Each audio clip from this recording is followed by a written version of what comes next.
नमस्कार भाइयों, आप सभी का एक बार फिर से स्वागत है फैक्चुअल तरुण यूट्यूब चैनल में।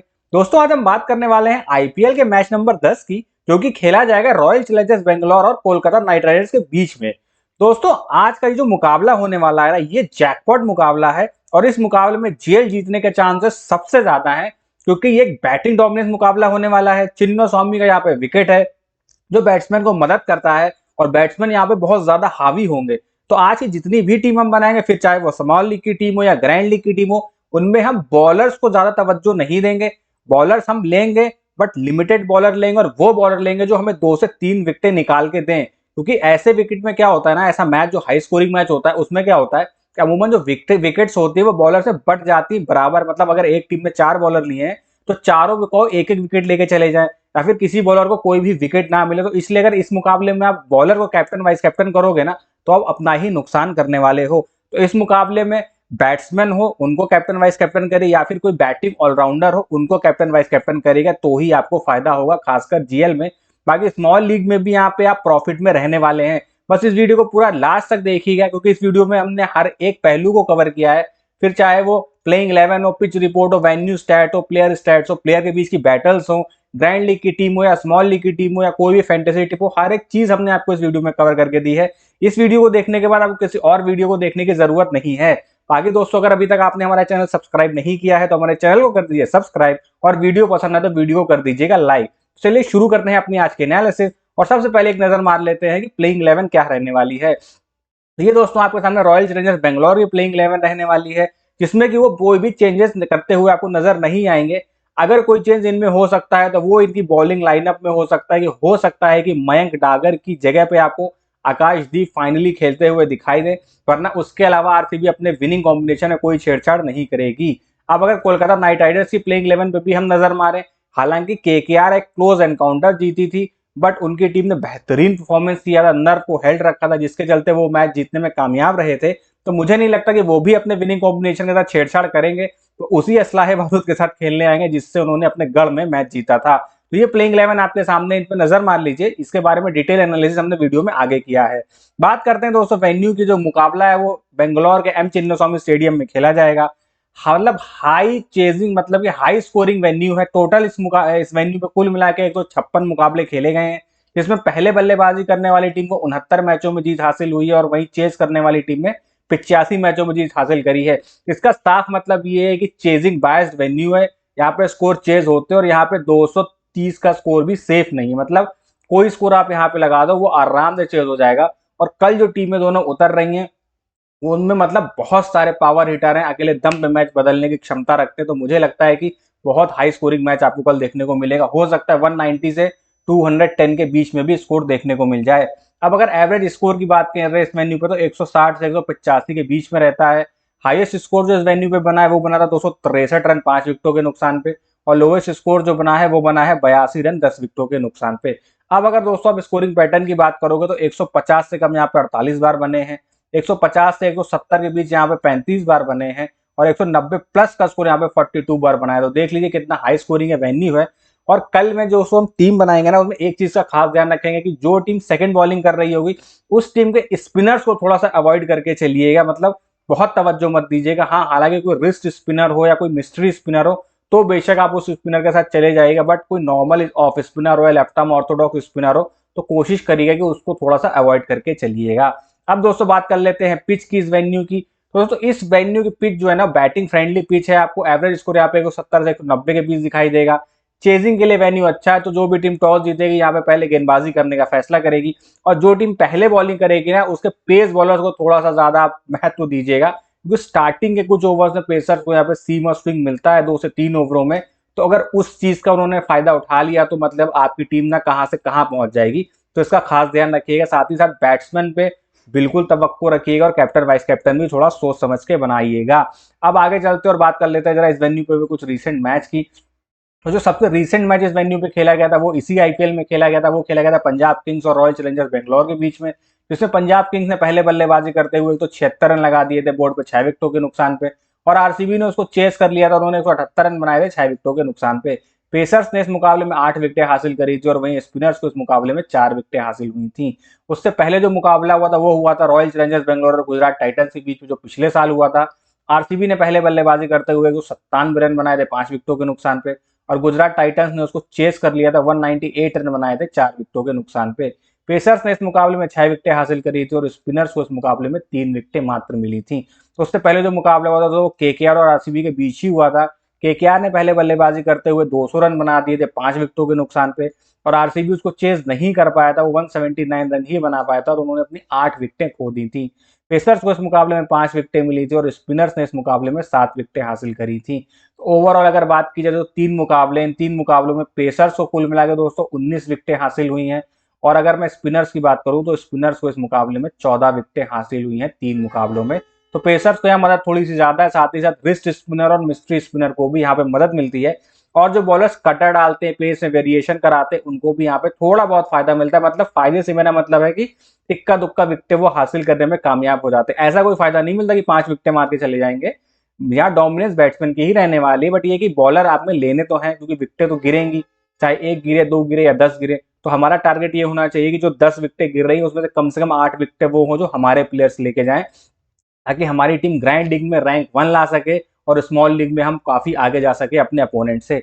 अब दोस्तों बात कर लेते हैं जरा हेड टू हेड मुकाबलों की। तो दोनों टीमें जो है कुल मिला के अब तक एक दूसरे के सामने 32 बार आई हैं, जिसमें कि 18 बार बाजी मारी है कोलकाता नाइट राइडर्स ने और 14 बार बाजी मारी है रॉयल चैलेंजर्स बेंगलुरु ने।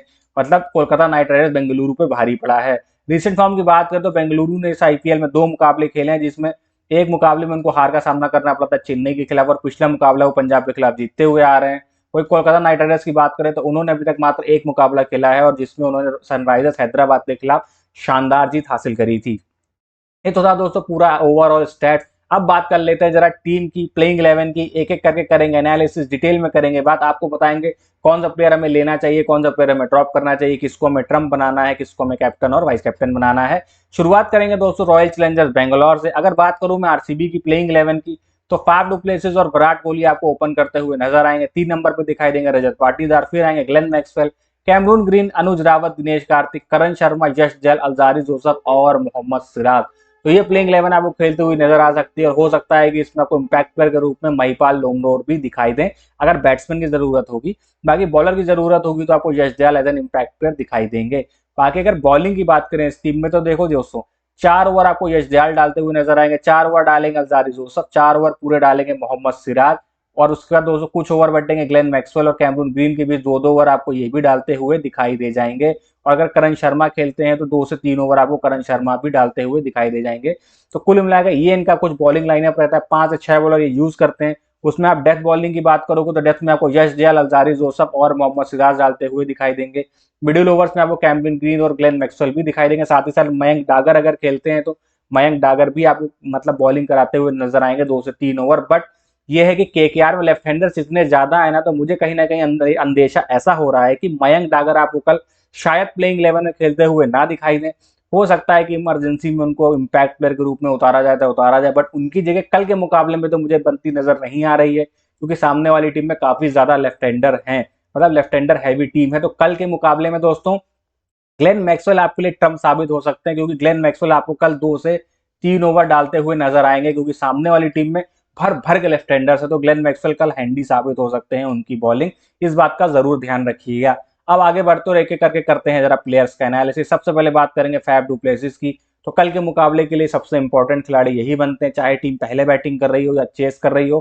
फैफ डू प्लेसिस को आप डेफिनेटली अपनी टीम में लेके चलिएगा, फिर चाहे ग्रैंड लीग की टीम हो या स्मॉल लीग की टीम हो, और ये सीवीसी के भी अच्छे ऑप्शन है, क्योंकि फैफ डू प्लेसिस ना फॉर्म में हैं, फॉर्म उन्होंने दिखाई है, बस अभी तक वो पारी आई नहीं है। मुकाबले खैर 2 ही हुए हैं, लास्ट मुकाबले में 3 रन पे आउट हो गए थे, उससे पहले मुकाबले में शानदार 35 बनाए थे, और कहीं ना कहीं मुझे लग रहा है कि कल फाफ डू प्लेसिस लंबा स्कोर करने वाले हैं, तो डेफिनेटली इनको रखिएगा। साथ ही साथ विराट कोहली अच्छे टच में नजर आ रहे हैं, अच्छे रंग में नजर आ रहे हैं, लास्ट मुकाबले में 77 बनाए थे ताबड़तोड़, फिर 21 रन की पारी आई थी, उससे पहले तो 0, 29, 54, 117, 51 और 1 विकेट। तो डेफिनेटली मस्ट पिक है फाफ डू प्लेसी और विराट कोहली, इन दोनों को तो आप स्मॉल लीग में तो डेफिनेटली ड्रॉप मत करिएगा। ग्रैंड लीग में ज्यादातर टीमों में इनको रखिएगा, एक आधा टीम में हो तो उनको आप ड्रॉप करके चल सकते हो। बात करें रजत पाटीदार की तो भाई इनका फॉर्म बिल्कुल भी नहीं लगा है, लास्ट मुकाबले में थोड़े से डिसेंट दिखाई दिए थे, एक आध हिटें लगाई थी, बट फिर भी आउट होके चले गए थे। तो स्मॉल लीग में तो इनको लेने की मैं बिल्कुल भी रिकमेंडेशन नहीं करूंगा। ग्रैंड लीग में आप चाहो तो एक आधा टीम में इनको ट्राई कर सकते हो, अपनी टीम में रख सकते हो, अदरवाइज आप इनको ड्रॉप करके चलो, उतनी खासा कोई परफॉर्मेंस इनकी आ नहीं रही है। बाकी बात करें दोस्तों ग्लेन मैक्सवेल की, तो भाई अभी तक बैट से तो परफॉर्मेंस नहीं आता, लेकिन भाई ने पिछले मुकाबले में 2 विकेटें हासिल करी थी और इस मुकाबले में भी ये मेन ट्रम्प प्लेयर बनते हैं, साथ ही साथ सीवीसी के भी बेस्ट ऑप्शन बनते हैं, फिर चाहे स्मॉल लीग हो या ग्राइंड लीग हो, क्योंकि सामने वाली टीम में इतने लेफ्ट हैंडर है ना कि इनकी बॉलिंग बहुत इंपॉर्टेंट हो जाती है।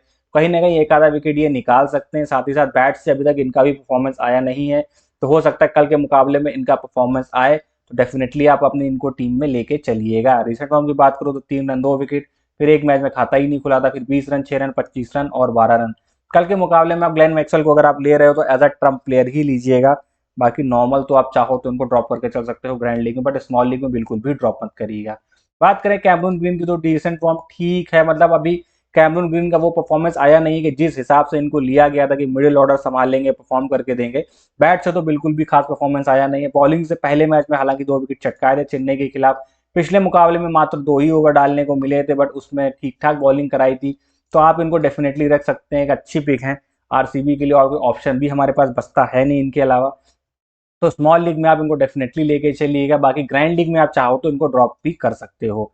बात करें महिपाल लोमरोन की, तो ये एज एन इम्पैक्ट प्लेयर आते हैं, तो इनका ये बनता है रिस्क कि खेलेंगे कि नहीं खेलेंगे। अगर इनका खेलने का चांसेस पूरा है तो एज एन ट्रम्प आप इनको ग्रैंड लीग में ट्राई कर सकते हो, अदरवाइज आप इनको ड्रॉप करके चलिएगा, क्योंकि बैटिंग ऑर्डर इनका बहुत नीचे जाएगा। बात करें रिसेंट फॉर्म को, तो पिछले मुकाबले में शानदार 17 रन बनाए थे, फिर 2 रन 14 रन और 122 रन। बट अगर एक प्लेइंग 11 में खेलते हैं तो महिपाल लोमरोर कल के लिए हमारे ट्रम्प साबित हो सकते हैं आरसीबी की तरफ से, तो इनको आप डेफिनेटली रख लीजिएगा। लेफ्ट हैंडर बैट्समैन है, अच्छे फॉर्म में, अच्छे रिदम में, तो अगर एक प्लेइंग 11 में होते हैं तो लोमरो डेफिनेटली हमारी पिक बनते हैं एक ट्रम्प प्लेयर। अगर प्लेइंग 11 में नहीं होते हैं तो फिर आप इनको ड्रॉप करके चलिएगा। बात करें अनुज रावत की, तो पिक अच्छे हैं, बैट्समैन अच्छे फॉर्म में भी हैं, बट ये कि बैटिंग ऑर्डर बहुत नीचे है, जिसके चलते स्मॉल लीग में मैं रिकमेंड नहीं करूंगा कि आप इनको लेके चलें। बाकी ग्रैंड लीग अगर आप खेल रहे हो और ऐसी टीम बना रहे हो जिसमें आप ये मान के चल रहे हो कि आरसीबी का टॉप ऑर्डर फ्लॉप होगा, उस कंडीशन में अनुज रावत आपके लिए कंफर्म पिक बनते हैं। बट अगर आप ये मान के चले डुप्लेसी विराट कोहली चलने वाले हैं या मैक्सवेल बीच में चलने वाले हैं, तो उस कंडीशन में आप अनुज रावत को ड्रॉप करके चल सकते हो। बात करें मयंक डागर के, तो दोस्तों कल के मुकाबले बॉलर अच्छे हैं, विकेट हालांकि इनको नहीं मिले हैं, काफी इकोनॉमिकल रहे हैं, 2 से 3 ओवर ये करा भी रहे हैं, बट ये कि कल के मुकाबले में इतने लेफ्ट हैंडर्स है ना, तो मुझे लगता है कि स्मॉल लीग में तो मयंक डागर को अपनी टीम में लेना कोई समझदारी भरा काम नहीं होगा, क्योंकि मुझे लगता है कि उनको ओवर भी कहो ना मिले। बट अगर ग्रैंड लीग में आप एक आधा टीम में रिस्क लेना चाहते हो तो ले सकते हो, अदरवाइज आप इनको ड्रॉप करके ही चलिएगा। बात करें दिनेश कार्तिक के, तो अच्छे फॉर्म में फिनिशर का रोल अदा कर रहे हैं, तो आरसीबी अगर चेस करने आती है उस कंडीशन में आप इनको ग्रैंड लीग में as a trump player use कर सकते हो, अदरवाइज आप इनको ड्रॉप करके चलिएगा। स्मॉल लीग में तो मैं बिल्कुल रिकमेंड नहीं करूंगा। बट दिनेश कार्तिक, अनुज रावत, ये उस ग्रैंड लीग में आप ट्राई करिएगा जिसमें आप ऐसा कॉम्बिनेशन बना रहे हो कि आरसीबी का टॉप ऑर्डर फ्लॉप होने वाला है। बट अगर कहीं आप आरसीबी के 2 टॉप ऑर्डर के प्लेयर लेके चल रहे हो तो उस कंडीशन में इनकी जगह आपकी टीम में नहीं बनेगी। बाकी स्मॉल लीग में तो मैं बिल्कुल भी रिकमेंड नहीं करूंगा कि आप इनको लेके चलो। रिसेंट में की बात करें, 28 रन 38 रन अच्छे बनाए थे, 31 रन 3 रन 93 68 और 3। अजारी जोसफ की बात करें, आरसीबी की बॉलिंग अटैक में बिल्कुल बनती है, इनकी जगह डेथ में भी बॉलिंग कराते हैं, मिडिल ओवर्स में बॉलिंग कराते हैं, तेज है, अच्छे पेस से बॉल कराते हैं और 2 से 3 विकेट भी निकाल सकते हैं, तो डेफिनेटली कंफर्म पिक बनते हैं। बात करें मोहम्मद सिराज की, तो बिल्कुल कंफर्म पिक बनते हैं आरसीबी की तरफ से बॉलिंग लाइनअप में, फिर चाहे आप ग्रैंड लीग खेल रहे हो या स्मॉल लीग। रिसेंट फॉर्म की बात करें तो 2 विकेट 0 विकेट 0 विकेट 1 विकेट और 1 विकेट। वहीं बात आती है यश दयाल की, तो यश दयाल देखिए अगर आपके कॉम्बिनेशन में बनते हैं तो लीजिएगा, बट मैं रिकमेंड नहीं करूंगा कि ज्यादा बॉलर आप लेके चलो, कम से कम 7 बैट्समैन और ऑलराउंडर लेके चलो, बैटिंग के 4 बॉलिंग ऑप्शन लेके चलो तो भी ठीक है, या 2 बॉलिंग ऑप्शन प्लस 2 ऑलराउंडर लेके चलो तो भी कोई दिक्कत नहीं है। कल के मुकाबले में हमारे पास बहुत ऑप्शन है ऑलराउंडर के और बॉलर्स के। फिर यश दयाल का ये बनता है कि सिलेक्शन परसेंटेज के हिसाब से आप देख लो, आपकी टीम में फिट बैठ रहे हैं तो रख लो, नहीं बैठ रहे हैं तो कोई बात नहीं, इतने कोई लीथन बॉलर नहीं है कि आएंगे और 4 विकेट लेके चले जाएंगे। बहुत ज्यादा विकेट लेंगे तो 2 ही विकेट लेंगे, उससे ज्यादा विकेट इनको मिलने वाले नहीं है। आगे दिन की बात देखो दोस्तों अलग होती है, उसके अलावा तो नॉर्मली देखा जाए इनका परफॉर्मेंस और इनका रिकॉर्ड, तो एक या मैक्सिमम 2 विकेट लेने वाले, उससे ज्यादा विकेट नहीं मारेंगे, तो इसलिए मोहम्मद सिराज और अलजारी जोसफ को इनके ऊपर थोड़ी प्रेफरेंस आप दीजिएगा। तो दोस्तों ये थी पूरी बात आरसीबी की टीम की। अब जरा आप लोगों के लिए छोटी सी इन्फॉर्मेशन है कि हमारा जो टेलीग्राम चैनल है दोस्तों वो लाइव हो चुका है, जिन लोगों ने अभी तक ज्वाइन नहीं किया है लिंक आपको डिस्क्रिप्शन में मिल जाएगा, पिन कमेंट में मिल जाएगा, जल्दी से जाइए और हमारे टेलीग्राम चैनल को ज्वाइन करिए। दोस्तों इस चैनल को ज्वाइन करने से आपको बेनिफिट ये होगा कि मैच से रिलेटेड जितनी भी लास्ट मिनट अपडेट्स है वो सब हम आपको इसी चैनल पे प्रोवाइड कराते हैं। पिच रिपोर्ट प्रोवाइड कराते हैं, टॉस अपडेट प्रोवाइड कराते हैं, टीम न्यूज प्रोवाइड कराते हैं, कंफर्म प्लेइंग 11 प्रोवाइड कराते हैं, पिच की पिक्चर्स भी प्रोवाइड कराते हैं। साथ ही साथ हमारी जो टीम होती है स्मॉल लीग और ग्रैंड लीग की फाइनल, वो भी हम आपको यहाँ प्रोवाइड कराते हैं। और मैच से रिलेटेड छोटी से छोटी अपडेट होती है वो सब हम आपको लास्ट मिनट में यहाँ पे प्रोवाइड कराते हैं। और ये सारी अपडेट आपको मिल जाती है मैच स्टार्ट होने से 20 मिनट पहले। जिन लोगों ने अभी तक हमारा चैनल ज्वाइन नहीं किया है तो जल्दी से जाओ, लिंक डिस्क्रिप्शन में है, पिन कमेंट में जाओ और चैनल ज्वाइन करो और हमारी फैमिली का हिस्सा बनो। और मजे की बात यह कि सारी इन्फॉर्मेशन हम आपको प्रोवाइड कराते हैं एकदम फ्री में, हमेशा कोई भी चार्ज नहीं लेते हैं, निःशुल्क सेवा है। तो जल्दी से जाइए, ज्वाइन बटन पे क्लिक करके हमारे चैनल से जुड़ जाइए। चलिए दोस्तों, वापस आते हैं अपने वीडियो पे और देख लेते हैं कोलकाता नाइट राइडर्स की प्लेइंग 11 क्या रह सकती है।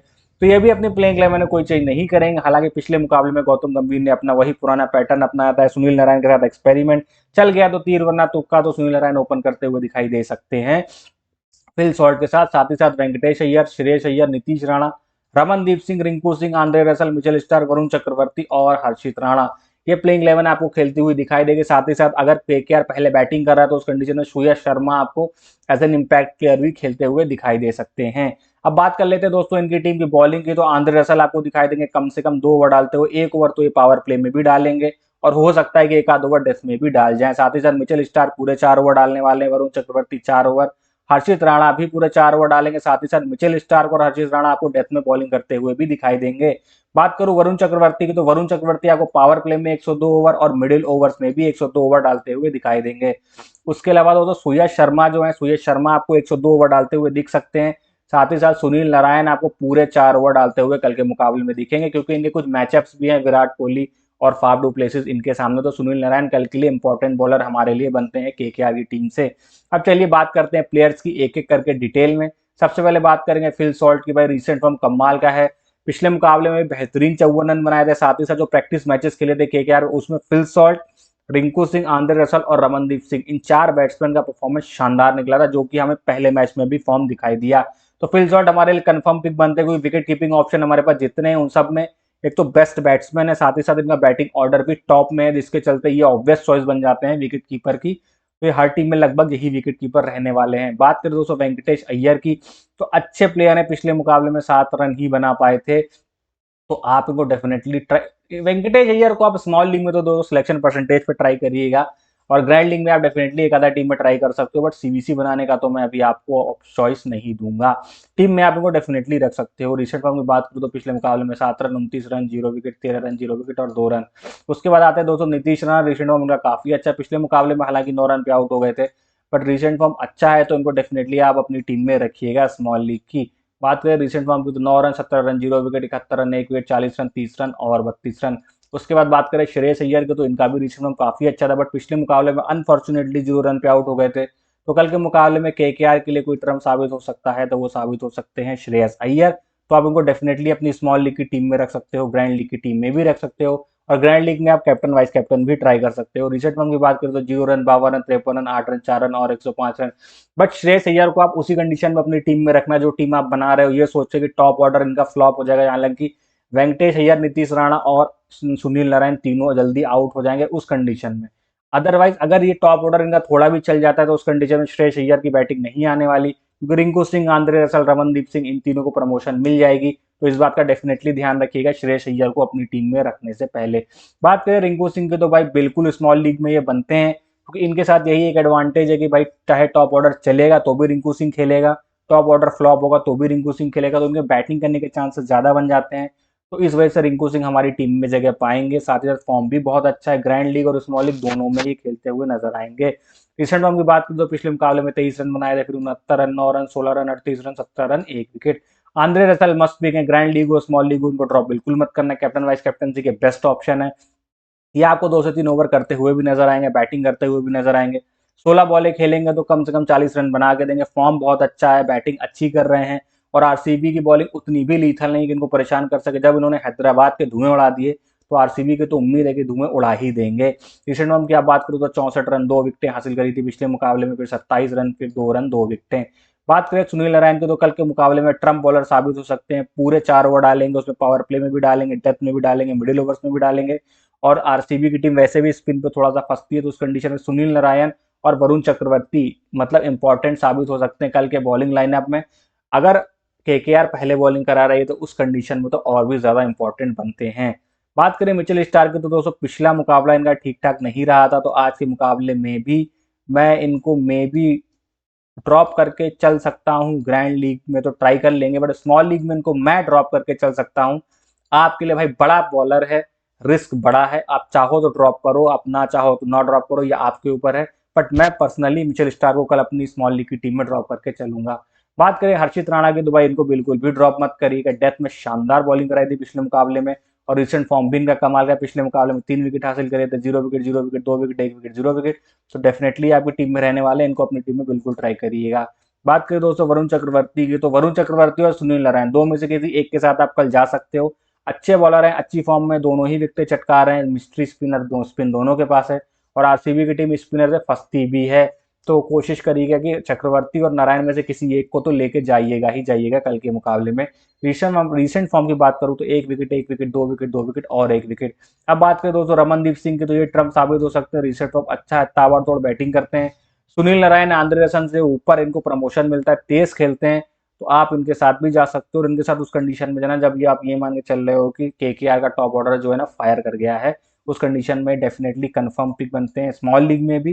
बाकी ग्रैंड लीग में तो आप रमनदीप सिंह को डेफिनेटली ट्राई कर सकते हो। सीबीसी की तो मैं ऑप्शन के लिए नहीं बोलूंगा। बाकी वाइस कैप्टन रिस्क लेना चाहते हो तो वाइस कैप्टन बना दो, बट कैप्टन बनाना थोड़ी सी समझदारी भरा काम नहीं होगा। रिसेंट फॉर्म इनका अच्छा है, 35 रन 3 विकेटें, 27 रन 1 रन 80 रन और 32 रन। बात करें दोस्तों सूर्या शर्मा की, तो लेग स्पिनर है, लेकिन इनकी गारंटी नहीं कि खेलें कि ना खेलें, इंपैक्ट प्लेयर के रूप में रहते हैं। तो स्मॉल लीग में तो मैं बिल्कुल आपको रिकमेंड नहीं करूंगा कि आप इनको अपनी टीम में रखें। आगे ग्रैंड लीग में आप चाहो तो ट्राई कर सकते हो, या फिर इनका सिलेक्शन परसेंटेज वैसे तो कम है, अगर कल बहुत हाई हो जाता है तो भाई स्मॉल लीग में भी रख लेना, अदरवाइज इनको आप ड्रॉप करके चलना अपनी स्मॉल लीग की टीम से। तो ये सब दोस्तों पूरा एनालिसिस दोनों टीम का प्लेयर बाय प्लेयर सब कुछ मैंने आपको हर एक एंगल कवर कर लिया, जो कि ग्रैंड लीग का हो या स्मॉल लीग का हो। बाकी जो और छोटी मोटी अपडेट्स है वो आपको टेलीग्राम चैनल पे मिल जाएगी, तो जिन लोगों ने ज्वाइन नहीं किया तो जाके जल्दी से ज्वाइन कर लें। और हाँ दोस्तों, वीडियो अगर अभी तक आपको पसंद आई हो तो वीडियो को लाइक जरूर कर दीजिएगा, और हमारे चैनल को सब्सक्राइब नहीं किया तो चैनल को सब्सक्राइब जरूर कर लीजिएगा। चलिए बात कर लेते हैं जरा प्लेयर बैटल की। सबसे पहले देखेंगे फाफ डुप्लेसिस। तो फाफ डुप्लेसिस के आगे बैटल निकल के आ रहा है सुनील नारायण के खिलाफ। 66 बॉलिंग उन्होंने खेली है, जिसमें से मात्र 53 रन बनाए हैं और 2 बार अपनी विकेटें खोई हैं। तो ये मैचअप थोड़ा सा इंपॉर्टेंट मुझे दिखाई दे रहा है। फिर आते हैं आंद्रे रसल, उन्होंने भी 33 बॉलें कराई, रन तो 58 खाए और 1 बार विकेट हासिल करी है। तो ये मैचअप उतना कोई इंपॉर्टेंट नहीं है, बट ये मैचअप थोड़ा सा इंपॉर्टेंट है। सुनील नारायण के आगे यानी डुप्लेसिस फंसते हैं। अब विराट कोहली की बात करें तो ये भी सुनील नारायण के आगे फंसते हैं। 106 बॉलें खेली हैं, 106 ही रन बनाए हैं और 4 बार अपनी विकेटें गंवाई हैं। यानी कि विराट कोहली सुनील नारायण के आगे थोड़ा संभल संभल के खेलते हैं। तो उस कंडीशन में हमारे लिए सुनील नारायण कल के लिए इंपॉर्टेंट पिक बनते हुए नजर आ रहे हैं किसी एक ग्रैंड लीग में। ग्लेन मैक्सवेल की बात करें तो ये भी सुनील नारायण के आगे फंसते हैं। 82 बॉलें फेस करी, 88 रन बनाए और 4 बार अपनी विकेटें गंवाई हैं। मतलब जो इनका केजीएफ है ना आरसीबी का, वो सुनील नारायण के आगे नाचता है। तो सुनील नारायण कल के मुकाबले में इंपॉर्टेंट पिक है भाई। कोई एक ऐसी ग्रैंड लीग की टीम डेफिनेटली आप भी बनाना, मैं भी बनाऊंगा, जिसमें मैं फाफ और कोहली या ग्लेन मैक्सवेल में से किन्हीं दो को ड्रॉप करके चलूंगा और सुनील नारायण को अपनी टीम में लेके चलूंगा। सीवीसी बनाऊंगा कि नहीं बनाऊंगा इसकी गारंटी नहीं है, बट ऐसी एक टीम जरूर बनाऊंगा जिसमें du Plessis Narayan, du Plessis Glenn Maxwell और विराट कोहली में से कोई दो ड्रॉप होंगे और सुनील नारायण मेरी टीम में एज अ बॉलर खेल रहे होंगे। अब बात कर लेते हैं जरा हम केकेआर के मैचअप की। तो फिल शॉर्ट ग्लेन मैक्सवेल के आगे फंसते हैं। 19 बॉल 14 रन और 2 बार अपनी विकेटें गंवाई हैं। साथ ही साथ आंद्रे रसल ये भी फंसते हैं। मोहम्मद सिराज के आगे 18 बॉल में 22 रन और 2 बार अपनी विकेटें गंवाई हैं। और अलजारी जोसफ के आगे भी फंसते हैं। 28 बॉल में 56 रन और 2 बार अपनी विकेटें गंवाई हैं। तो आप एक ग्रैंड लीग की ऐसी टीम बनाना जिसमें फाफ डुप्लेसिस को ड्रॉप करो, विराट कोहली को ड्रॉप करो, ग्लेन मैक्सवेल को अपनी टीम में रख लेना, फिल सॉल्ट को ड्रॉप करो और आंद्रे रसल को ड्रॉप करो, और Mohammed Siraj, Joseph, Glenn Maxwell और सुनील नारायण, ये 4 प्लेयर के साथ चले जाना। हो सकता है ये मैचअप काम कर जाए। एक टीम में रिस्क लेना हो तो, नहीं लेना है तो कोई बात नहीं, मैं ऐसा रिस्क लेके एक टीम डेफिनेटली बनाने वाला हूं। अब दोस्तों चले बात कर लेते हैं वेन्यू लीडर्स की। तो इस वेन्यू पे पिछले 5 सालों में जो सबसे टॉप परफॉर्मेंस दी है रहमानुल्लाह गुरबाज, उन्होंने एक मैच खेला है, उनकी एवरेज इस वेन्यू पे 50 की और 156.25 का स्ट्राइक रेट है। गुरबाज मुझे नहीं लगता कल खेलते हुए आपको नजर आएंगे, बट फिर भी अगर खेलते हैं तो डेफिनेटली आप उनको ट्राई कर सकते हो। फिर आते हैं विराट कोहली, 5 मैचेस 46.4 की उनकी एवरेज है और 155.7 का उनका स्ट्राइक रेट है। तो ये तो मस्त पिक है। साथ ही साथ श्रेयस अय्यर, 5 मैचेस में 35.5 की इनकी एवरेज है और 136 का उनका स्ट्राइक रेट है। तो इनको भी आप ले सकते हो, बस उनको उस सूरत हाल में लेना जब आप ये मान के चल रहे हो कि केकेआर का टॉप ऑर्डर जो है वो फ्लॉप होने वाला है।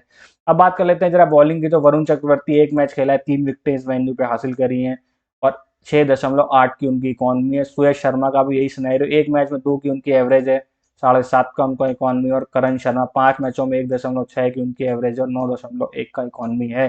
तो करण शर्मा मुझे नहीं लगता शायद कल खेले, बट सूर्य शर्मा और वरुण चक्रवर्ती डेफिनेटली खेलेंगे। इन दोनों में से आप दोनों के साथ तो नहीं, बट किसी एक बॉलर के साथ जा सकते हो, मोस्ट प्रोबेबली आप वरुण चक्रवर्ती के साथ जा सकते हो। तो ये था दोस्तों वेन्यू की बात। अब जरा आप लोगों के लिए टिप्स की बात कर लेते हैं, कैप्टन वाइस कैप्टनसी के क्या ऑप्शन रहने वाले हैं। स्मॉल लीग की आप बात करोगे तो थोड़ा सेफ कला करो दोस्तों स्मॉल लीग, क्योंकि उसमें लॉस होने का रिस्क सबसे ज्यादा होता है। तो विराट कोहली, आंद्रे रसल और ग्लेन मैक्सवेल, ये 3 हमारे ऑप्शन रहेंगे स्मॉल लीग में सीवीसी के लिए, क्योंकि देखिए सेफ ऑप्शन है। विराट कोहली बहुत रेयर होता है कि मिस फायर करें, चले नहीं भी चलेंगे तो भी बहुत कम होगा कि मतलब 15 से 20 रन के अंदर आउट हो, तो इतने पॉइंट्स तो दे जाएंगे कि आपकी टीम सर्वाइव कर जाएगा।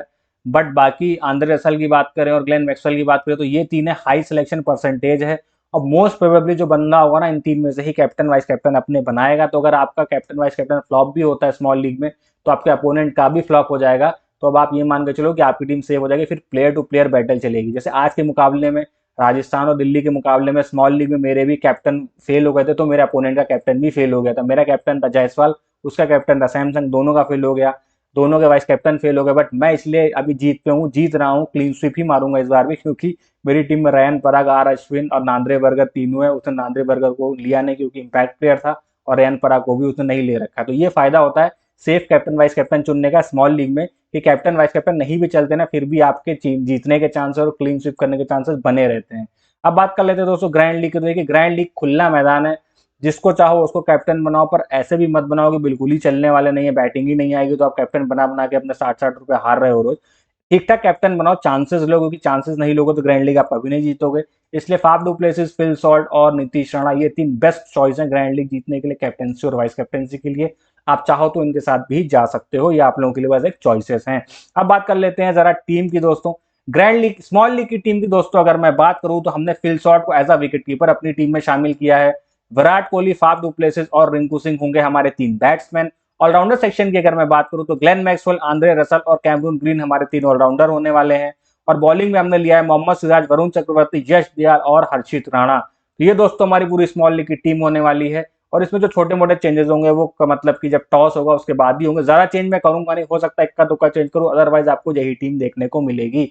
अब दोस्तों बात कर लेते हैं जरा ग्रैंड लीग की टीम की। जो हमारी ग्रैंड लीग की टीम है उसमें विकेट कीपर होंगे फिल सॉल्ट, साथ ही साथ Virat Kohli, Faf du Plessis और श्रेयस अय्यर हमारे एज अ बैट्समैन खेलेंगे।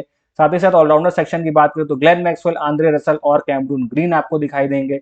बॉलिंग में बात करें तो मोहम्मद सिराज, वरुण चक्रवर्ती, अल्जारी जोसफ और हर्षित राणा।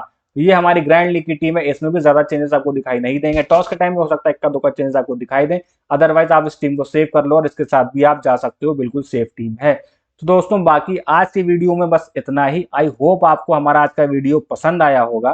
तो अगर आपको हमारा आज का वीडियो पसंद आया तो हमारे वीडियो को कर दीजिए लाइक। अगर अभी तक आपने हमारे चैनल को सब्सक्राइब नहीं किया तो हमारे चैनल को कर दीजिए सब्सक्राइब, और ज्यादा से ज्यादा फैंटेसी लवर्स के साथ इस वीडियो को शेयर करिएगा। तो दोस्तों आज के वीडियो में बस इतना ही, फिर मिलेंगे अगले वीडियो में, तब तक के लिए नमस्कार, जय हिंद, बाय बाय।